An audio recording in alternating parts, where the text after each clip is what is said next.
रामकृष्ण हरी. तुम्हा सर्वांना दीपावलीच्या खूप खूप शुभेच्छा.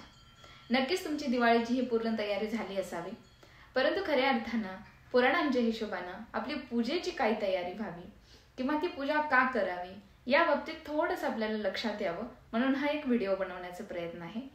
आपण दीपावली साजरी करतो.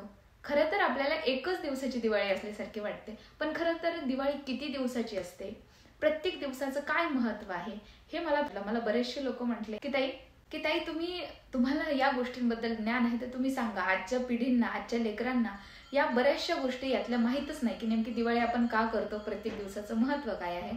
तर चला व्हिडिओ सुरू करूया आणि किती दिवसाची दिवाळी आहे आणि प्रत्येक दिवसाचं काय वैशिष्ट्य आहे ते आपण या व्हिडिओमध्ये जाणून घेऊया. नंबर 1, तर खरं तर दिवाळी ही असते 6 दिवसांची. ही दीपावली सुरू कधी होते बरं? पहिल्यांदा तर दीपावलीचा अर्थ काय, तर दिव्यांची आरास करणं आणि याला सोप्या भाषेमध्ये दीपावली म्हटलं जातं.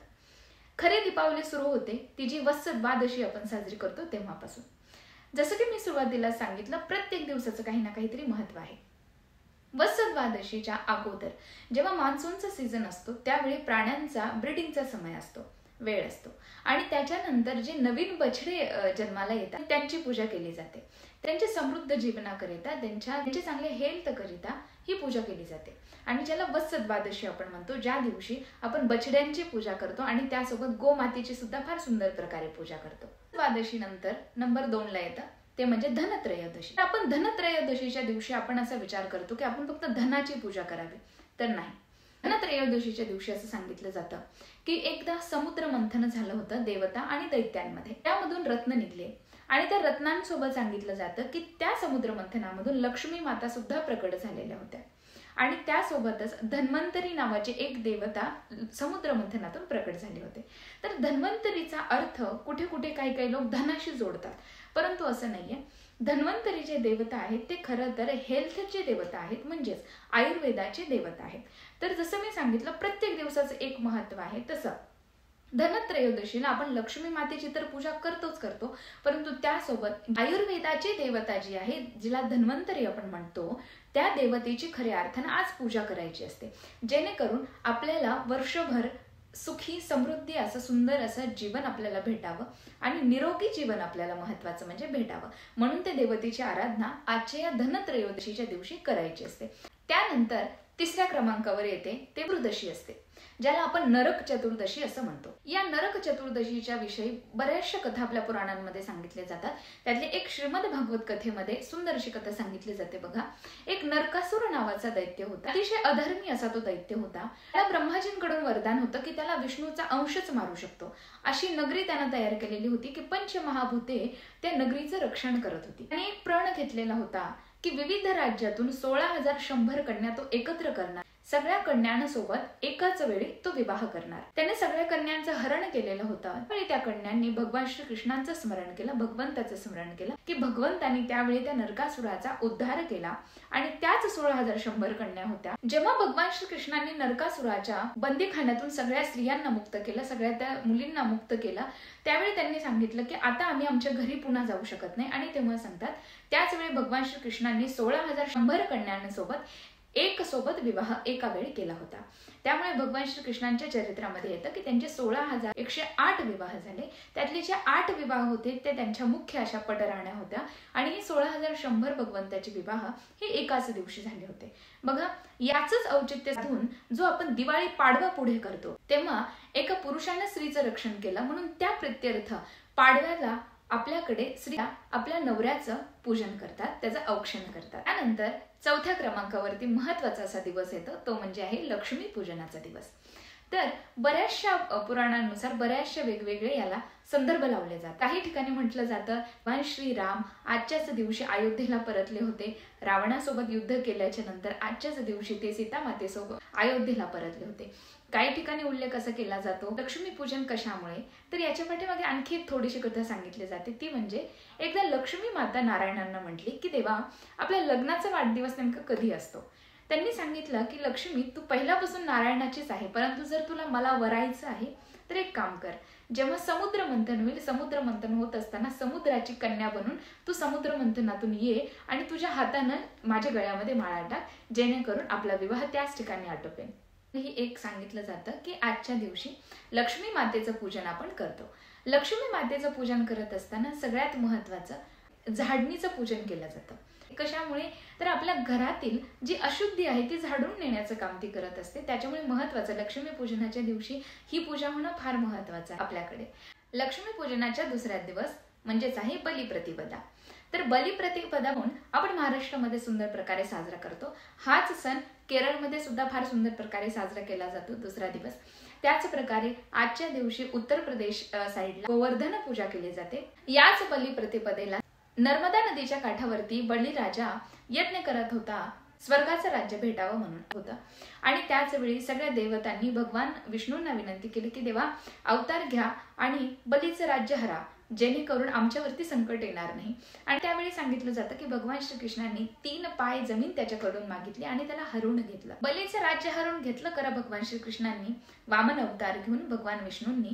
परंतु त्याला एक वरदान सुद्धा दिलं की आजच्या दिवशी तू धरतीवरती येऊ शकतो. बलिराजाला राहण्याकरिता देवानं पाताळ लोक दिलेला होता, परंतु त्याला हे मात्र सांगितलं की या बलिप्रतिपदेला तू धरतीवरती एक दिवस येऊ शकतोस.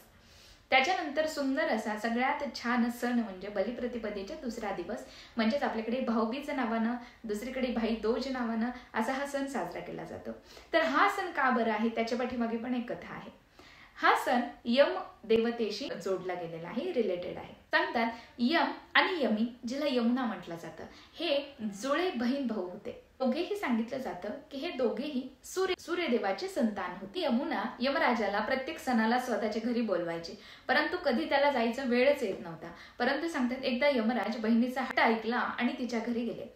सांगतात तिनं एवढी सुंदर प्रकारे त्याची सेवा केली आणि त्या सेवेनं यमराज इतका प्रसन्न झाला. यमुनेच्या त्या स्नेहानं, त्या बहिणीच्या स्नेहानं तो इतका आनंदी झाला, इतका तुला काय हवं आहे माझ्याकडून, मी तुला ओवाळणीच्या स्वरूपामध्ये काहीही द्यायला तयार आहे.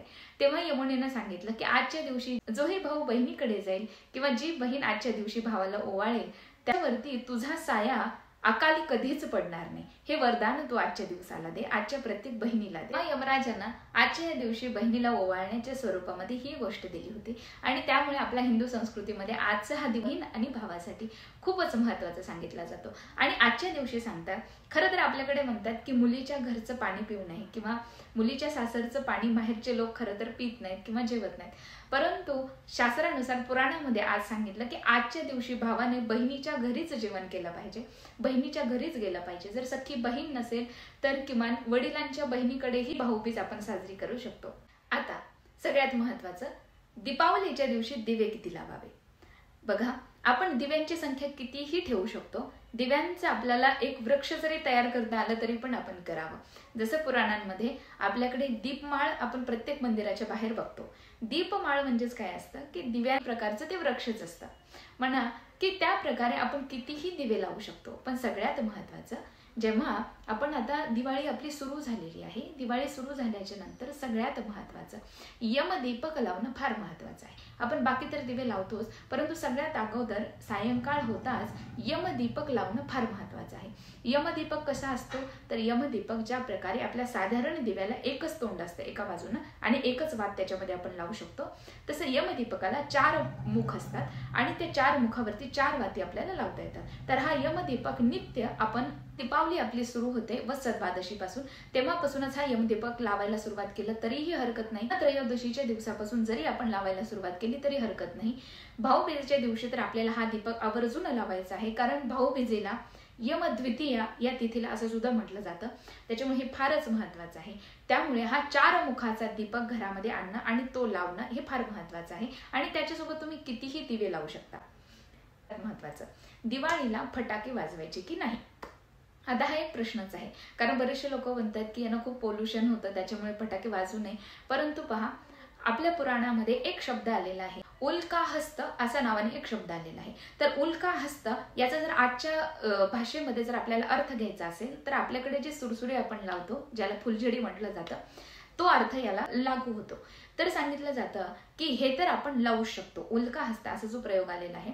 पहिल्याही वेळी फटाके होते, पण अशा प्रकारे तयार गेलेले होते की ते उडवल्याच्या नंतर पोल्युशन होत नव्हतं, ज्याच्या की विरुद्ध जसं आपण होलिका दहन करतो, होलिका दहनामध्ये आपण गौरी टाकतो, वेगवेगळ्या प्रकारचे वेगळ्या झाडाचे टाकतो, गौरी टाकतो, जेणेकरून ज्या धुरानं जे रोगराई असेल ती नष्ट होते. त्याच प्रकारे दिवाळीला सुद्धा जेव्हा फटाके पहिल्या काळी वाजवले जायचे त्यावेळी वेगळे त्याच्यामध्ये पदार्थ वापरले जात असावे, जेणेकरून पुराणामध्ये सुद्धा उल्लेख येतो की ते उडवल्याच्या नंतर हवेतली जी रोगराई आहे ती निघून जायची.